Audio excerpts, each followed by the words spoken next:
印度叫嚣伏击中国海上生命线，越南狼狈为奸，美国都不敢。印度如此卖力，却遭美国嫌弃。虽然中印边境局势总体有所缓和，但有些摩擦仍然还在紧张对峙。尤其是当解放军加大对边境的投入，印度在两条战线上疲于奔命，暴露重大战略弱点。在这背景下，印度前空军少将想到了一个打垮中国的唯一机会。近日，印度快报刊登印度前海军少将拉贾梅农文章称，中国在陆地上是坚不可摧的，而他们唯一的战略弱点是其70%的石油进口必须经过印度洋的海上航道。他还做了具体兵器推演，首先，印度海军可以扣押驶向中国的油轮，引导对手前来交战，在敌方海军穿过狭窄海峡时，提前埋伏好的印度军队展开打击，同时还可以与阿曼谈判，利用位于马希拉岛的旧英国空军基地控制霍尔木兹海峡，威胁中国在吉布提的基地。之前在加勒万河谷冲突时，印度就设想封锁马六甲海峡，扼住中国的海上生命线。无论是马六甲海峡还是霍尔木兹海峡，都是很多国家的海上生命线，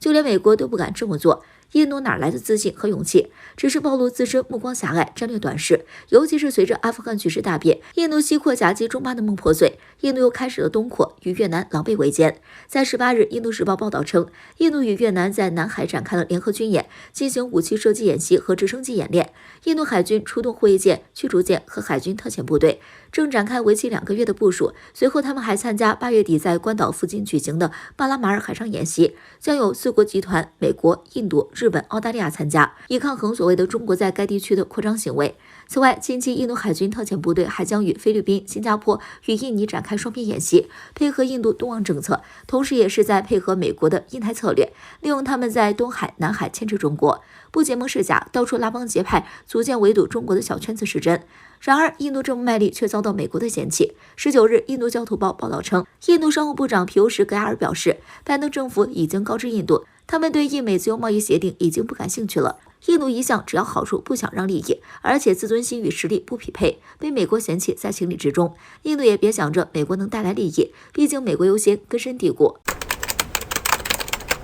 一天内，美国传来3件坏消息：美国腹背受敌，默克尔访俄人心不稳。白宫为何内讧？自喀布尔陷落后，其带来的地缘战略后果难以估算。在局势混乱中，美国的信誉和实力双衰落，备受质疑。在美国盟友和伙伴们引发舆论震动，而一天内多则消息释放信号，美国正腹背受敌。在8月2日，德国总理默克尔突然与俄罗斯总统普京展开会晤，会晤中最受关注的就是北溪2号天然气管道项目。普京表示，该项目还剩最后15公里还未铺设，预计9月3日前完工。外界猜测，默克尔此行是为了协调，让项目尽快在其任期内落地。北溪2号将加强欧盟和俄罗斯的合作关系，而默克尔一向被看作是西方和俄罗斯的关键对话者。法国《解放报》刊文称，喀布尔失败后，德国想要改弦易辙，德国国内舆论对美国的批评铺天盖地。而波茨坦大学军事史教授森克奈茨尔表示，德国一向紧跟美国身后，下次德国可能更谨慎，这引起美国的警惕，尤其是阿富汗局势之后，欧盟人心不稳。第二件事，20日当天，《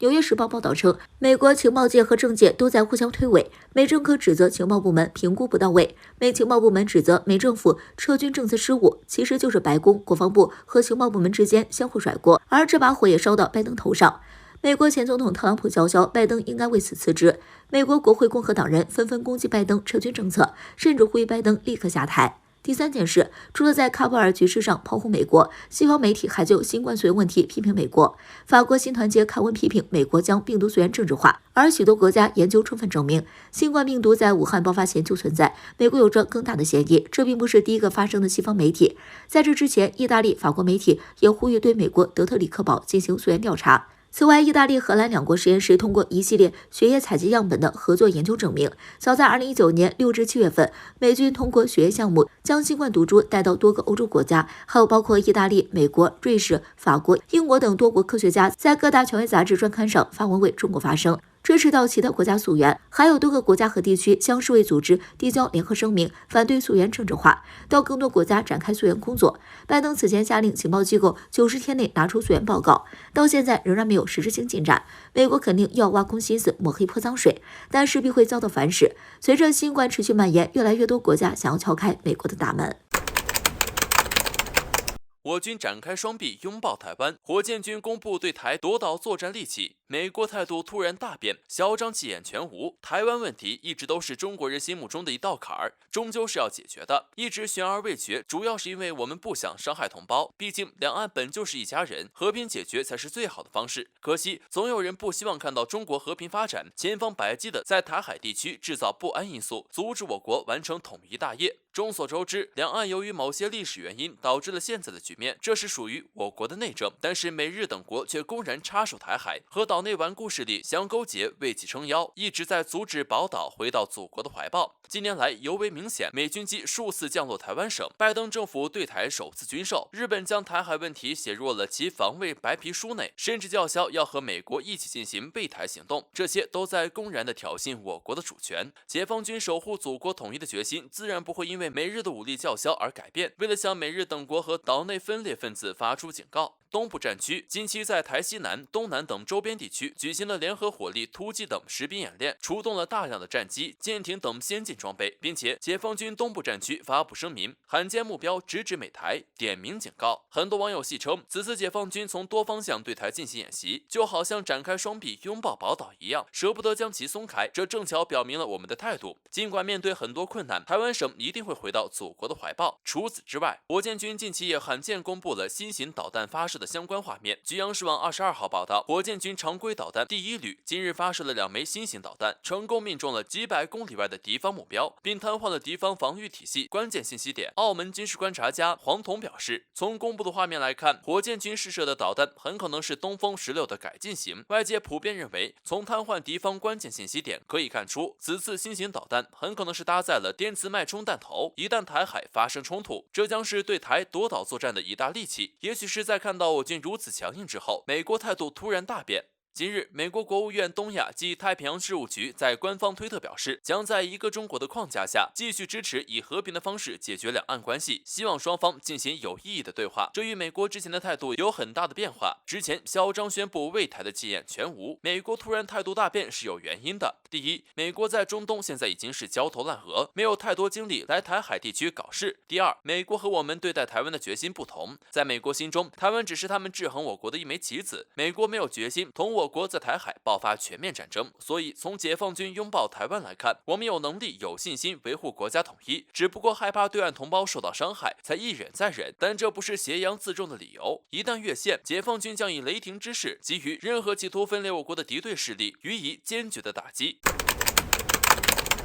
我军发射新导弹释放信号，岛内做出的反应或许证明他们真的慌了。为何说亮剑才是最管用的方式？自今年3月份，中美在安克雷奇展开激烈交锋之后，我们可以看到两国的关系就一直停滞不前，陷入了低谷。而如今美国又处在一片混乱之中，为了挽救国内经济，美国开始大量印制美钞，可没想到此举却带来了通胀率高涨的恶果，使得美国经济危机的阴影挥散不去。万般无奈之下，美国只好将目光投向了中国，并希望我国能够伸出援手拉起一把。但是他们求人办事没有个求人的态度，反而还一再的与台进行勾连，而台当局也是越来越活跃，不断的向着作死的边缘疯狂试探。毫不夸张的说，现在的台当局也许已经在美国的鼓动下，俨然失去了应有的理性判断和辨别是非的能力。因此在这一背景下，为了让台当局清醒，解放军选择了果断亮剑。近段时间我们可以看到，解放军出动了各种类型的舰艇和战机。毫无疑问，解放军的大规模演习不仅展现了我国强大的实力，也是对台当局强有力的威慑。与此同时，我军火箭军还在近期成功发射了2枚新型导弹。据新华网报道称，解放军火箭军某旅在近日克服了恶劣的自然环境和复杂的电磁干扰，在西北大漠快速做出反应，成功发射了2枚新型导弹，并对几百公里外的蓝军多重防护阵地目标实施了精准打击，而且还有效的摧毁、瘫痪了蓝军防御体系关键信息节点。对此，有分析人士认为，我军选择在这个时候发射新导弹，很明显是在释放一种警告信号。因为此次我军发射的新型导弹具有3个突出特点：第一，就是能够克服恶劣环境和复杂的电磁干扰；第二，就是其射程能达到几百公里，可以精准的命中台岛所有地面目标；第三，就是能够瘫痪敌方的防御体系和关键信息节点。